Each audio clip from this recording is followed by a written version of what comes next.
इतनी ठंडा हो रखा था वो रूम, लिटरली मैं कांप रही थी। मेरे जो नोज से वो थोड़ा थोड़ा ब्लड निकल रहा था, पूरा जो गला था वो इतना ड्राई था, मेरे को फ्यूचर में प्रॉब्लम्स आ सकती है। वहीं पर ही बेड पे ही सुसु कर रही थी। Hi guys, welcome back to my channel. If you are new, my name is Shivani and I make content around fashion, beauty and lifestyle. But आज का video is special and very personal to me because I am sharing my rhinoplasty and septoplasty journey. Rhinoplasty and septoplasty एक ऐसा topic है जिसके बारे में market में इतना ज़्यादा confusion है, क्योंकि जब मैं करवाने वाली थी मुझे भी बिल्कुल आइडिया नहीं है। I also used to watch videos online so that मुझे इसके बारे में knowledge मिल सके। और जब मैंने इंस्टाग्राम पे अपनी स्टोरी के बारे में शेयर किया तो मुझे इतने लोगों के डीएम्स आए और अभी भी कमेंट्स आते हैं कि yes we are also interested, हमें भी यही सेम प्रॉब्लम है। और उनके इतने सारे क्वेश्चंस होते हैं लाइक ये आपका कॉस्ट कितना लगा, is it painful, is it safe, और इसका क्या प्रोसेस होता है, कब कितनी टाइम में रिकवर होते हैं एंड कौन सा डॉक्टर के पास कराने चाहिए। तो सारे क्वेश्चन का आंसर आज मैं करूंगी। सो grab a chai, get comfy and let's start the video. Okay, so सबसे पहले मैंने ये सर्जरी क्यों करवाई। मेरी अगर बचपन की मैंने फोटोज देखी है उसमें मेरा ये डेविएटेड सेप्टम नहीं था। जैसे जैसे मैं बड़ी हुई, स्कूल में आई, तब मेरा जो सेप्टम था वो डेविएटेड होना स्टार्ट हो गया। तो पहले बहुत ही कम था, अगर आप प्रीवियस मेरी फोटोज में देखोगे बहुत ही कम था। बट जैसे जैसे मैं बड़ी होती गई, मेरे लेफ्ट नोस्ट्रिल को मेरा सेप्टम जो सेंटर में होता है सबके, मेरा वो लेफ्ट में शिफ्ट होता रहा, जिसकी वजह से मेरी हाफ नोस्ट्रिल कवर हो चुकी थी। और मुझे जैसे प्रॉब्लम के बारे में पता चला, वैसे तो मेरी ये प्रॉब्लम हेरिडिटी में ही है बिकॉज मेरी मम्मी को भी था, मामा को भी, नानी को भी, बट उनके सिर्फ नोज यहाँ से टेढ़ी थी। बट मेरे में हम्प भी था यहाँ पर, अब नहीं है, और डेविएटेड सेप्टम भी है और टेढ़ी भी थी नोज। मैंने बहुत साल सोचे कि अब कराती हूँ, बट मेरे दिमाग में और दिल में इतने सारे क्वेश्चन से इतना ज्यादा डर था, पता नहीं क्या होता है, कितने ज्यादा पैसे तो नहीं लगते एंड रिकवरी कितना टाइम में होगा, पता नहीं मैं ऑफिस जा पाऊंगी या काम कर पाऊंगी कि नहीं। तो ये सारा था। इवन मेरा मन था कि मैं शादी से पहले कराऊं, बट उसमें रिकवरी होने के लिए थोड़ा टाइम चाहिए था, तो मैं नहीं कर पाई। But then last year I thought कि नहीं, ये जो चीज है ये मेरी बकेट लिस्ट है और मुझे ये करवाना है। और जैसे मैंने मतलब बहुत सारे डॉक्टर्स को कंसल्ट किया तो उन्होंने मुझे बताया कि इससे मेरे को फ्यूचर में प्रॉब्लम्स आ सकती है, बिकॉज मेरे फैमिली में ऑलरेडी एस्थमा पेशेंट है, तो मुझे वो भी हो सकता है। और मेरे को ब्रीदिंग इश्यूज थोड़ी बहुत होती थी, क्योंकि लेफ्ट वाली जो नोस्ट्रल थी उसमें प्रॉपर सांस नहीं आ पाती थी बिकॉज हाफ कवर्ड रहती थी वो। तो ये मेरे हेल्थ इशू तो था ही, इसकी वजह से भी मैंने चूज किया। मेरे पास एक ऑप्शन था कि मैं सेप्टोप्लास्टी करा लूं, खाली राइनोप्लास्टी ना करूं, बट देन आई थॉट कि अगर सर्जरी हो ही रही है तो why not go with rhinoplasty as well. उसके बाद आई कंसल्टेड 4 to 5 डॉक्टर्स और फिर मैंने अपने डॉक्टर चूज किए। मुझे बहुत ज्यादा पर्टिकुलर थी मैं, ऐसा ना हो कि मेरा फेस खराब हो जाए या फिर ऐसा कुछ हो जाए। बीच में मैंने ऐसा भी सोचा कि यार टर्की में कराना चाहिए because Turkey is already very famous for nose surgeries. But then मैंने वहाँ पे एक इंस्टाग्राम पेज से डॉक्टर को कंसल्ट किया तो उन्होंने बताया इसकी फीस, और यू कैन नॉट इमेजिन कि उन्होंने कितना कोट किया। They were literally asking 8 lakhs for rhinoplasty. यहाँ से एटलीस्ट 8 times ज्यादा, बिकॉज ऑब्वियसली बाहर है, टर्की है, और टर्की ऑलरेडी इतना फेमस है। मेरे को इंस्टाग्राम पे भी बहुत लोगों ने बोला कि why didn't you go for Turkey. तो guys, Turkey is very very expensive. 8 lakh तो सिर्फ ये सर्जरी कॉस्ट थी, उसके बाद आपका रहना और भी चीजें जो होती है वहाँ पे, तो वो बहुत लाइक एक्सपेंसिव पड़ जाता, 12 लाख समथिंग। तो मैंने कहा नहीं भाई, इंडिया में ही कराओ। उसके बाद सारी कंसल्टेशन के बाद हमने डेट अपनी फिक्स करी कि मेरे को कौन से डेट को अपना सर्जरी करवानी है। उससे पहले मुझे डॉक्टर ने 3 चीजें बोली थी। एक तो 3D एक्सरे था मेरी नोज का, so दैट उनको पता चल जाए मेरे नोज में क्या क्या, मतलब कैसे कैसे है पूरा सब कुछ। एंड देन ब्लड टेस्ट भी करवाया था ताकि कोई प्रॉब्लम, कोई इशू तो नहीं है जैसे शुगर वगैरह और समथिंग। और मेरा सिटी स्कैन भी हुआ था। तो ये सारी चीजें उन्होंने चेक वेक करी और हमने फॉर्म वगैरह फिल किया। और जो प्रॉपर हमारा खर्चा आया, अगर हम सिर्फ सेप्टोप्लास्टी कराते तो उसका कम चार्ज होना था, बट हमने सेप्टोप्लास्टी प्लस राइनोप्लास्टी कराया तो मुझे टोटल कॉस्ट पड़ा 120, जो कि डॉक्टर ने हमें पहले जो कोट किया था वो हमें 1,50,000 बोला था। बट हमने थोड़ा सा बोला कि नहीं, हमें थोड़ा सा, क्योंकि हमारे बजट से बाहर जा रहा था, तो डॉक्टर ने थोड़ा सा हमें डिस्काउंट दे दिया। और अगर मैं सिर्फ सेप्टोप्लास्टी करवाती तो उसका 50 to 60,000 ही लगता।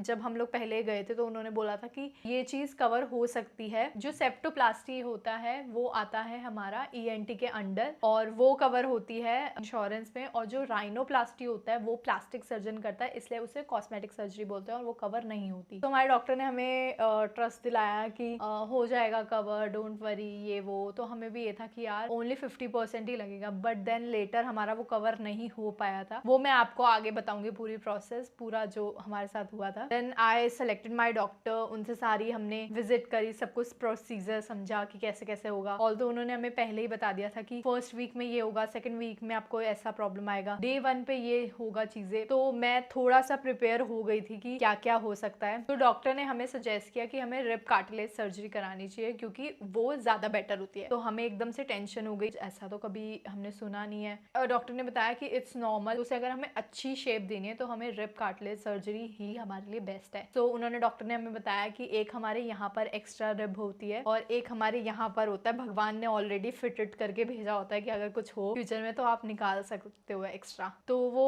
डॉक्टर यहाँ से हमारी रिब की थोड़ा सा पार्ट लेंगे एंड उसको नोज के उसमें शेप करके इसे ऐसे फिक्स कर देंगे ताकि ये ब्रिज टाइप बन जाएगा जिसपे ये नोज स्टैंड कर पाएगी। हम लोग बहुत ज्यादा टेंशन में थे, हमने घर जाके रिसर्च वगैरह करी और फिर हमें लगा कि हाँ यार दिस इज नॉर्मल, और मोस्टली अब्रॉड में यही वाली जो सर्जरी होती है उसे ज्यादा प्रेफरेंस दिया जाता है। बट हमने अपने घर पे नहीं बताया था कि टेंशन ना ले ज्यादा और मना ना करवा दे, नहीं ये रिब कार्टिलेज सर्जरी नहीं करानी बिकॉज इट्स ह्यूज। ये सारा सीन हुआ एक दिन पहले, मुझे 8 बजे तक खाना खा लेना था, उसके बाद ना पानी पीना था ना कुछ करना था, एंड सुबह 8 बजे मुझे हॉस्पिटल हमने चूज किया था हांडा कॉस्मेटिक्स जो दिल्ली में ही है, तो हमने वो सेलेक्ट किया after so many research. But मेरे दिल में तो ऐसे धक धक हो रहा था क्योंकि मेरा फर्स्ट टाइम था, सर्जरी मैंने आज तक कोई भी नहीं कराई। 8 से 10 बजे तक चेंजिंग वेंजिंग हुआ, हमें एक रूम अलॉट हुआ, फॉर्मेलिटीज हमने साइन वाइन करी और 10 बजे तक मेरी फैमिली भी आ चुकी थी और फिर मुझे लेके गए 10-10:30 तक मुझे लेके गए प्रोसीजर रूम में। मैं और तरुण थे, जब मैं एंटर हो रही थी मैं अपनी लाइफ का कितना बड़ा काम करने जा रही हूँ। पूरा ऑपरेशन थिएटर एकदम ठंडा हो रखा था, इतने सारे डॉक्टर्स वहाँ पर और भी हेल्पर्स, नर्सेज, इतने सारे, वहाँ पे कम से कम होंगे 15 लोग। तो मेरे ऐसे देख के ऐसे हो रहा कि भाई क्या होने वाला है। मेरे को फिर लेटा दिया और फिर कुछ आई थिंक एनेस्थीसिया और भी कोई इंजेक्शंस लगाए उन्होंने, और मुझसे डॉक्टर बात कर रहे कि हाँ हाउ आर यू, कहाँ से हो आप, क्या करते हो, ये वो ऐसे ही, क्योंकि एनेस्थीसिया जब अंदर जाएगा मेरे ब्लड के तब तक वो मेरे से ऐसी बातें कर रहे थे। फिर धीरे धीरे मुझे पता ही नहीं चला कि मैं अरे अभी तो बात कर रही थी, फिर मैं ब्लैक आउट हो गया। एंड देन जब मैं उठी तो मुझे ऐसा लगा कि मैं अरे अभी तो मैं सोई कब मैं। तो मैं उठी, मेरी आंख खुली तो मेरे नाक पे इतना हैवीनेस, ना मैं कुछ बोल पा रही थी, और मेरा यहाँ पर भी कट लगा था, रिब कार्टिलेज जो हुई थी सर्जरी उसकी वजह से भी यहाँ पर भी एकदम मैं हिल नहीं पा रही थी। तो मैंने डॉक्टर को बड़ी मुश्किल से बुलाया, मैंने कहा सुसु जाना है, सुसु जाना है। तो कह रहे अभी कराते हैं, अभी रुक जाओ, अभी घुस जाओ। ऑपरेशन थिएटर में जिस पे लेटी हुई थी उन्होंने सब उठा के और मुझे नॉर्मल स्ट्रेचर पे उन्होंने शिफ्ट किया, और मेरे को इतना दर्द हुआ कि भाई ये क्या हुआ, क्योंकि यहाँ पे ऑब्वियसली झटका लगेगा। फिर उन्होंने मुझे शिफ्ट किया एक दूसरे रूम में, फिर वहां पर मुझे आई थिंक 1.5 घंटा रखा, और सबसे ज्यादा मुझे इरिटेशन और अनईजी हो रहा था वो था कि मैं अपनी सांस नहीं ले पा रही थी। सिर्फ सांस लेना था मुंह से, और पूरा जो गला था वो इतना ड्राई था क्योंकि एनेस्थीसिया के बाद आई थिंक घंटे तक कुछ पानी नहीं पीना होता या कुछ ऐसा होता है, तो पानी नहीं पी सकती थी मैं, और गला इतना ड्राई हो रखा था मेरा कि मेरे से सांस नहीं आ रही थी, नाक से सांस ले नहीं सकते थे आप, तो बहुत ज्यादा मेरे को डिफिकल्टी हो रही थी। फिर मैं जब रूम में मुझे शिफ्ट किया आफ्टर 2 आवर्स, तो मुझे पता चला कि डॉक्टर को मेरी मम्मी ने कॉल किया था स्पेशली प्रोसीजर रूम में कि भाई क्या हो गया, आपने तो बोला था 4 घंटे लगेंगे सर्जरी के, बट इट्स बिन ऑलमोस्ट 6 घंटे हो चुके थे, मेरी सर्जरी चली जा रही थी। और मेरे घर वाले टेंशन में कि भाई 6 घंटे ऐसी क्या सर्जरी कर रहे हैं, कुछ हमारी लड़की को कर तो नहीं दिया इन्होंने। सो डॉक्टर ने बोला कौन पूछ रहा है, अभी हो रही है सर्जरी, अभी थोड़ा सा केस डिफिकल्ट है। और वो दिन मेरे लिए बहुत ज़्यादा डिफिकल्ट था क्योंकि एक तो सांस नहीं ले पा रही थी, हमें सांस नाक में जैसे एक जब हमें कोल्ड होता है तो हमें कितनी दिक्कत होती है सांस लेने में, है ना, और इस टाइम पे तो मेरी पूरी नाक उन्होंने ऐसे ब्लॉक कर दी थी, इसके अंदर भी बहुत बड़े बड़े बैंडेजेस डाले हुए थे रुई, और मेरा पूरा नाक ऐसे बंद कर रखा था, लिटरली यहाँ से भी बंद कि आप सांस तो ले ही नहीं सकते नाक से, मुंह से ले सकते हो, मुंह में आपको इतनी प्यास लग रही है कि आप, मैं लिटरली ऐसे बोल रही थी अपने घर वालों को प्लीज मेरे को थोड़ा सा पानी पिला दो, प्लीज मेरे को पानी पिला दो। उन्होंने लिटरली कॉटन को थोड़ा सा डिप किया और मेरे लिप्स पे लगाया, और लिप्स भी इतने ड्राई हो रखे थे, मैं लिप्स से ऐसे ऐसे करके थोड़ा थोड़ा पानी मैंने टेस्ट किया कि मेरे गला थोड़ा सा सॉफ्ट हो जाए। और वो रात मेरी लाइफ की सबसे ज्यादा डिफिकल्ट थी, क्योंकि एक जो मेरी यहाँ पर रिबली थी उसकी वजह से मैं वॉशरूम नहीं जा पा रही थी। मैं सुसु के लिए हिल तक नहीं सकती थी। मैं वहीं पर ही बेड पे ही सुसु कर रही थी, करवा रही थी मुझे नर्स, और कुछ नहीं कर पा रही, ना ऐसे हो सकती ना ऐसे हो सकती, मतलब मुझे ऐसे ही सीधा ही लेटे रहना था, मैं ऐसे ऐसे भी नहीं हिल सकती थी। और मेरी जो ब्लड अलग से निकल रहा था नोज से, क्योंकि जो सर्जरी होती है, सर्जरी के बाद थोड़ा सा ब्लड रह जाता है, वो कॉटन से धीरे धीरे नीचे गिर रहा था, वो बार बार साफ करना पड़ रहा था। मेरी मम्मी या तरुण ने किया था। मेरे नाक पे किसी ने बहुत ही बड़ा पत्थर रखा हुआ है और मैं सांस नहीं ले पा रही, और लिटरली उस टाइम पे भी तरुण बार बार उठ उठ के देख रहा था कि हाँ इसको नींद आई कि नहीं। मुश्किल से 10 मिनट की नींद आती थी, फिर मैं उठ जाती थी। वो रात जैसे तैसे मैंने काटी बड़ी मुश्किल से। उसके बाद next morning around 9 o'clock doctor आई। मैं लिटरली वेट कर रही थी कि डॉक्टर आए तो मैं कुछ खाऊं या कुछ पीऊं। मैंने जब से सर्जरी हुई थी तब से मैंने कुछ खाया भी नहीं था, पानी भी नहीं पिया था, तो पूरी ऐसे डिस्कम्फर्ट, अनईजी, बहुत कुछ हो रहा था। फिर डॉक्टर आई, डॉक्टर ने वो जो नोज में बैंडेजेस थे वो निकाले और एक प्लास्टर लगा दिया यहाँ पर, और थोड़ी देर बाद आई थिंक 11 बजे तक मेरी छुट्टी हो गई, सब कुछ प्रोसीजर कंप्लीट करने के बाद, और मुझे 2-3 दिन बाद बुलाया। तो मैं इतनी ज्यादा रिलीफ थी कि भाई आधी चीजें खत्म हो गई। मेन जो चीज थी मोस्ट ऑफ द टाइम वो निकल गया। अब मैं घर जाऊंगी, आराम से मस्त आराम करूंगी और फटाफट ये ठीक हो जाएगा और अपनी नई नोज देखूंगी। बट देन नहीं, उसके बाद रिकवरी फेज और भी डिफिकल्ट था। तो मैं घर पहुंची, मेरे जो नोज से वो थोड़ा थोड़ा ब्लड निकल रहा था और उसे क्लीन कर रहे थे,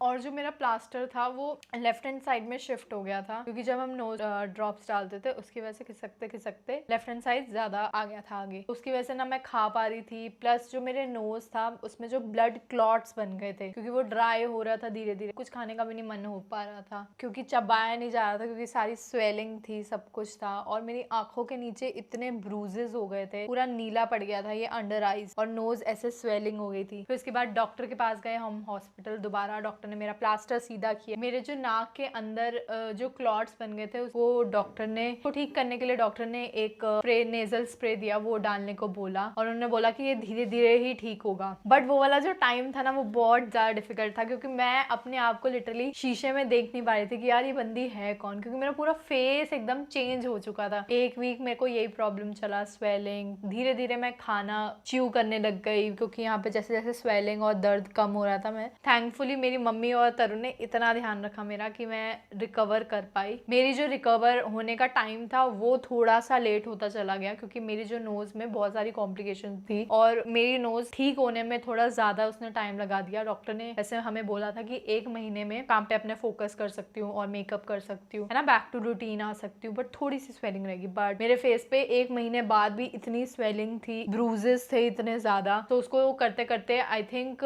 2 महीना ही लग गया था उसको थोड़ा ठीक होने में। फिर 1 हफ्ते बाद जब हम हॉस्पिटल गए तो उन्होंने मेरा प्लास्टर उतारा, यहाँ पर स्टिचेस लगाया था, बिकॉज ऑब्वियसली इसे ओपन करके पूरा मेरा सर्जरी हुई थी, तो यहाँ पर स्टिचेस थे, वो स्टिचेस खोले। तो 1 महीने 1.5 महीने तक घर पे रहे मेरी इतनी हालत ऐसे हो गई थी कि नहीं यार अब मुझे बाहर जाना है। तो 15 दिन तक तो डॉक्टर ने बोला था कि आप क्राउडेड प्लेसेस पे नहीं जा सकते, है ना, नोज को क्योंकि हाथ नहीं लगना चाहिए किसी का। बट मैं 1 महीने बाद मैंने कहा चलो अब बाहर जाते हैं। मैं बाहर गई तो मुझे ऐसे क्राउडेड प्लेसेस पे ऐसे सफोकेशन और ऐसे ब्रीदिंग ऐसे होने लग गई कि भाई किसी का हाथ ना लग जाए, कहीं मैं गिर ना जाऊं, ये ना हो जाए, वो ना हो जाए। तो मेरे को इस टाइम में थोड़ा फियर आ गया था मेरे अंदर कि मेरी नोज बेकार तो नहीं लग रही, सब मुझे तो नहीं देख रहे, मेरे में थोड़ा सा ऐसे आ गया था। बट उसको ठीक होने में 2 महीने लगे, और फिर मैंने धीरे धीरे अपनी नोज को एक्सेप्ट किया। मुझे ऐसा लग रहा था पहले यार कि मैंने गलती तो नहीं कर दी नोज सर्जरी करा के, मेरी नोज कहीं पहले अच्छी लग रही थी अब अच्छी नहीं लग रही, अगर सबने ऐसा बोला तो मेरे को क्या होगा, मैंने क्यों इस नोज सर्जरी कराई, मेरे को ये सब चीजें आई थी, क्योंकि इतना मैंने पेन, इतना प्रोसीजर सब कुछ झेल लिया था। मतलब मेरे दिमाग में जब ये सब चीजें चल रही थी, मैंने एक इंस्टाग्राम पे